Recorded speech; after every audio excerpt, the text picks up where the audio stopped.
Kiedy w 2019 roku Yamaha wypuściła Tenerę w wersji podstawowej, rok później doczekaliśmy się wersji Rally. Rally, nie wiem jak się powinno wymawiać, więc nie ciśnijcie mnie za to, bo każdy mówi po swojemu. Wypuściła taką wersję, która była takim nawiązaniem do Tenery z lat 80., która startowała w rajdach Dakar, czyli piękne malowanie i wydecha Krapowicz, tam dodatkowo dochodziła jeszcze osłona silnika i tak dalej.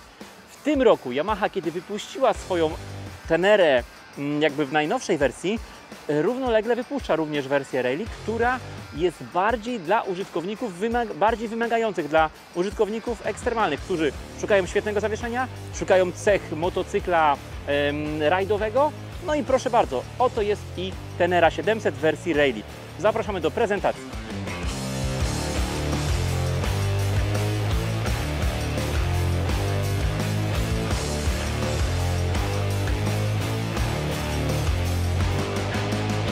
Jeżeli chodzi o tę oto piękną Tenerę w wersji Rally. Oczywiście piękny kolor powraca, ponieważ w poprzednich latach wersja Rally była w kolorze biało-czerwonym, też oczywiście pięknym, natomiast dużo osób zakochało się w tym niebieskim kolorze z tymi pięknymi speedblockami. To jest klasyk w najczystszym wydaniu, jeżeli chodzi o Yamahę, z tymi żółtymi wstawkami, które w połączeniu z kolorem niebieskim wyglądają przepięknie. No i oczywiście to, co się tutaj u wielu najbardziej podoba, czyli złota felga.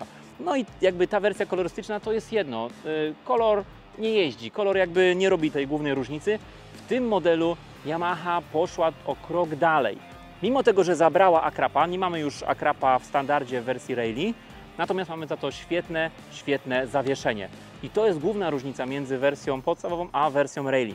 Mamy tutaj zawieszenie bardzo profesjonalne, w pełni regulowane zawieszenie od Kayaby, o większych skokach i o lepszych parametrach. To zawieszenie mogliśmy już przetestować i sprawdzić w wersji Extreme, która 2 lata temu się pojawiła i z powodzeniem na rynku się świetnie sprzedawała, ponieważ był to motocykl, który jak już ktoś jeździł Tenerą, no to zazwyczaj najczęstszym problemem był troszeczkę słaby zawias, więc albo ten zawias tuningowaliśmy po swojemu, albo szukaliśmy rozwiązania innego. I tutaj właśnie wersja Extreme sprawdziła się świetnie, ponieważ mieliśmy świetny motocykl z bardzo dobrym zawieszeniem, czyli tym, czego brakowało w wersji podstawowej. Co charakteryzuje to zawieszenie? Jest to oczywiście Kayaba ze średnicą 43 mm.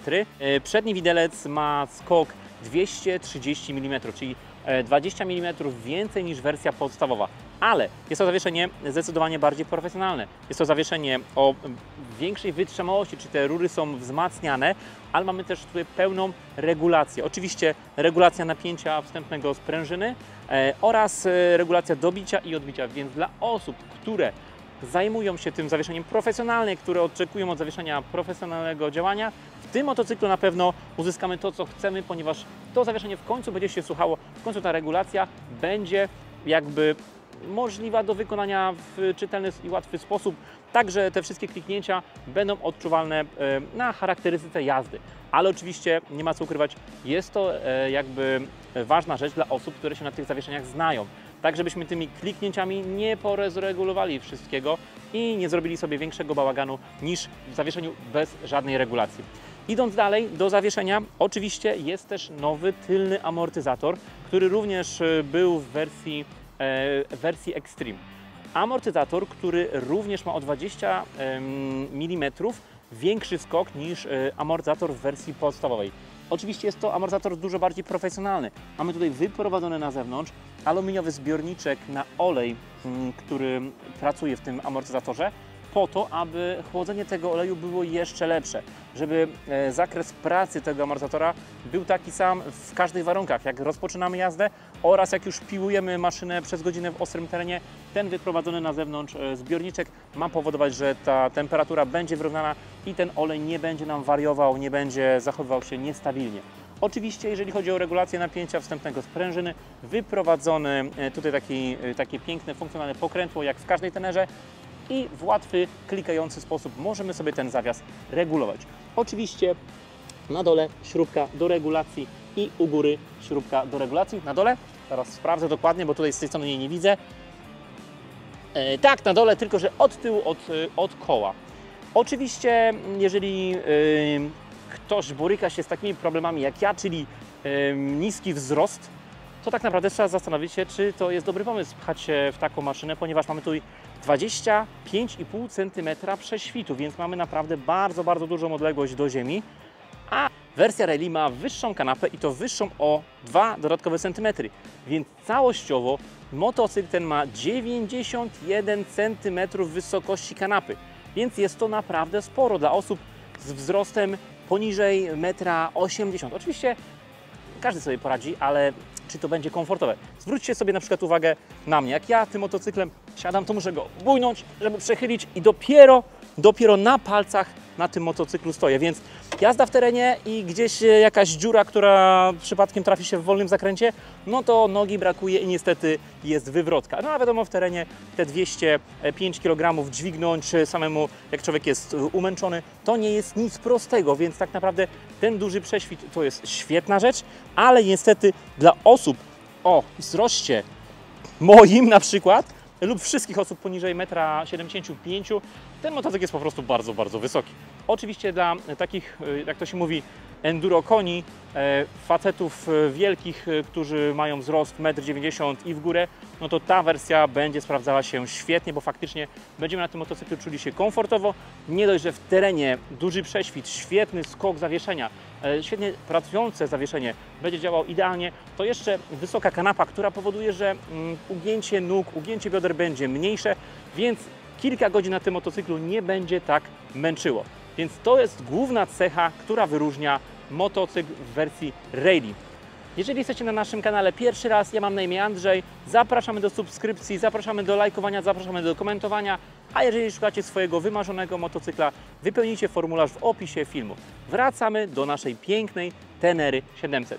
Więc jeżeli chodzi o rzeczy, które jeszcze otrzymujemy w cenie tego motocykla, tak jakby w gratisie poza zawieszeniem, tak jak już wspomniałem, mamy wysoką kanapę w wersji Rally, kanapę jednoczęściową, która jest już standardem, z takim fajnym gumowym wykończeniem, które jednak gdzieś tam pilnuje, czy przy mocnym przyspieszaniu gdzieś tam tyłkiem nie będziemy zjeżdżać, więc to poprawia taki grip, przyczepność tyłka do kanapy. Kolejną rzeczą, którą w tym motocyklu mamy tutaj szerokie, bardzo duże podesty, które są z takim specjalnym ząbkowaniem, poprawiają przyczepność, poprawiają chwyt i poprawiają stabilność nogi na podnóżkach. Są to podesty tytanowe, więc bardzo, bardzo lekkie i bardzo, bardzo wytrzymałe, więc jest to na pewno fajna rzecz, która jakby jest dość droga i powiedzmy wywodzi się z motocykli rajdowych, więc plus dla Yamaha, że tutaj tytan jako materiał, z którego wykonane są podnóżki. Oczywiście jesteśmy już w tej strefie, mamy 4 mm aluminiową, grubą i bardzo, bardzo solidną płytę pod silnik. Płyta, która w świetny sposób chroni, oczywiście jest tak wyprofilowana, żeby uderzenia chroniły również dekiel silnika, nie tylko przód, filtr oleju, ale również jakieś boczne zdarzenia ma w jakiś sposób chronić. Oczywiście nie mamy tutaj tego tylnego zakończenia, jakiejś łopaty, która pójdzie w dół i będzie chroniła nam kiwaka przed jakimiś uderzeniami. Natomiast przez 6 lat jakby historii Tenery 700 wielokrotnie się o tym mówiło, nigdy nie stanowiło to problemu, więc wiele osób gdzieś stosuje jakieś takie płyty, natomiast może to chronić przed brudem, ale jest to tak wykonane, że tak naprawdę nie zdarzyły nam się sytuacje, żeby nasi klienci rozwalili kiwaka przez uderzenie w jakąś przeszkodę. Więc ta płyta solidnie i bardzo dobrze chroni i według mnie jest naprawdę świetnie wykonana. Jest przede wszystkim bardzo ładna. Ma z tej strony, w tej przedniej części, bardzo ładne wykończenie, takie wcięcie do przodu, tak aby oczywiście zwiększyć jakby miejsce na pracę koła na koło, plus jeszcze te wszystkie wcinki, które mają spowodować lepszą rotację powietrza, nie tracąc na wytrzymałości tego elementu. Uważam, że ta płyta naprawdę wygląda bardzo, bardzo dobrze. Co niestety wyleciało z wersji Rally? Wyleciała aluminiowa osłona chłodnicy, więc tutaj fabrycznie mamy plastikową osłonę, która też jakby sprawdza się całkiem ok, chociaż oczywiście jakiś gruby patyk, badel może wpaść pomiędzy te żeberka i nam w chłodnicy dziurę zrobić, więc do ekstremalnego użytkowania warto o tym pomyśleć, aby taką osłonę chłodnicy aluminiową zastosować. Oczywiście od razu widoczne jest to, że mamy tutaj wysoki błotnik w stylu motocykli crossowych. Jest to błotnik specjalnie zaprojektowany do tego motocykla. Nie jest to błotnik crossowy, który po prostu tutaj montujemy, ponieważ jest on przede wszystkim krótki, kończy się na wysokości dolnej półki, nie zachodzi nam tylną częścią za chłodnicę, dzięki temu nie ma problemu z chłodzeniem. Tutaj błotnik się kończy, dzięki temu chłodnica jest na stałe otwarta, nie ma tutaj żadnego blokowania rotacji powietrza, żadnego problemu z chłodzeniem. Więc zastosowanie zwykłego crossowego błotnika, nawet gdzieś tam przyciętego, może powodować, że maszyna będzie nam się bardziej grzała i problem niestety z chłodzeniem się pojawi. Podobnie, jeżeli zastosujemy demontaż zwykłego błotnika i pójdziemy w wysoki błotnik crossowy, to tutaj nam się pojawia konflikt, ponieważ osłony, lak nie będą zamontowane stabilnie, plus te wszystkie linki, przewody hamulcowe i przewody elektryczne od ABS-u nie będą stabilnie przy tym motocyklu utwierdzone, więc to jest wszystko przemyślane i tak rozwiązane, aby było technicznie dobrze wykonane. Co jeszcze? Oczywiście wersja kolorystyczna, o której już wspomniałem. W poprzednim modelu osłona łańcucha była również aluminiowa, choć oczywiście nie do końca było to jakieś must have. Ta osłona plastikowa sprawdza się bardzo dobrze, więc jest ok, natomiast nie ma jej, porównując z poprzednią wersją Tenery Rally, jak również wydech jest oryginalny, nie ma tej końcówki Akrapowicza.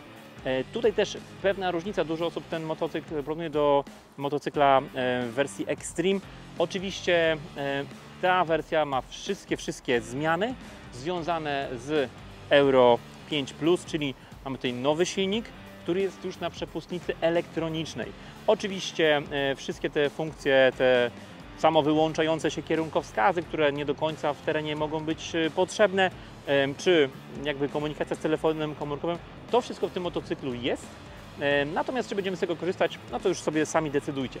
Natomiast oczywiście świetny upgrade, czyli guzik ABS-u, który został wyprowadzony tak jak w pierwszej Tenerze 700 i jest to guzik, który pozwala nam ten ABS wyłączyć przez jego dłuższe przytrzymanie i tu oczywiście wchodzimy w tryb ABS off, czyli jakby wyłączenie ABS-u i wyłączenie kontroli trakcji, czyli nie musimy wchodzić w menu i klikać. I oczywiście to, co tutaj jest widoczne, czyli ten tryb motyw Ride. Co tutaj widzimy? Jeżeli mamy w wersji Rally, jest dodatkowy tryb Ride, który do tej pory był tylko w wersji World Ride i teraz w wersji Rally został również zastosowany.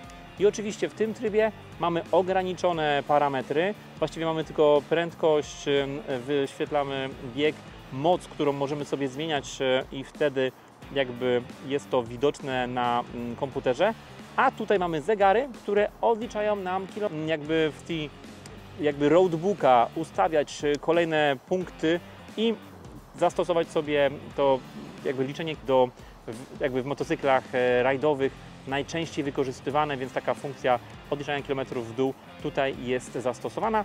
Oczywiście 99% użytkowników Tenery w wersji Rally nie będzie z tego korzystała. Czy będą tutaj użytkownicy, którzy jeżdżą tym motocyklem na rajdy? Zobaczymy, mamy nadzieję, że tak, natomiast jest to fajna cecha zaczerpnięta z motocykli rajdowych. Co jeszcze w tym motocyklu? Oczywiście te wszystkie tryby, które są w wersji podstawowej, znajdziemy. Oczywiście możliwość zmiany mapy, mapowania komputera, czyli tej mocy. Mamy Power 2, czyli Explore. Tutaj mamy trochę łagodniejszą mapę, bardziej łagodną charakterystykę pracy dla osób początkujących. Mapa Sport, czyli pełna moc, pełna szybka reakcja przepustnicy. Oczywiście jeżeli chodzi o ABS, możemy sobie go włączyć na przednie koło, czyli tu mamy opcję wyłączenia tylnego koła oraz całkowicie włączyć ABS. I tu oczywiście wyłączenie kontroli trakcji. Aby wyłączyć kontrolę trakcji, musimy przytrzymać dłużej guziczek, joystick w dół.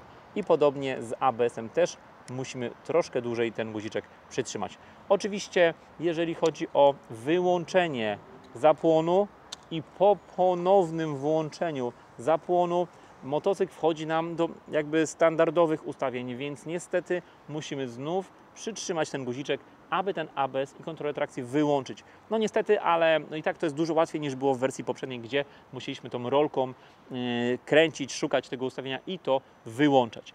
Więc podsumowując, wersja Rally, wersja bardziej bogata w cechy takie właśnie rajdowe, w dużo lepsze zawieszenie, w pewne cechy, które poprawiają jej parametry jezdne podczas jazdy wyczynowej, szybkiej, bardziej wymagającej. Natomiast serducho, zbiornik paliwa, przednia lampa, wszystko jest tak jak w Tenerze w wersji podstawowej. Te wszystkie zmiany są jakby analogiczne do wersji podstawowej.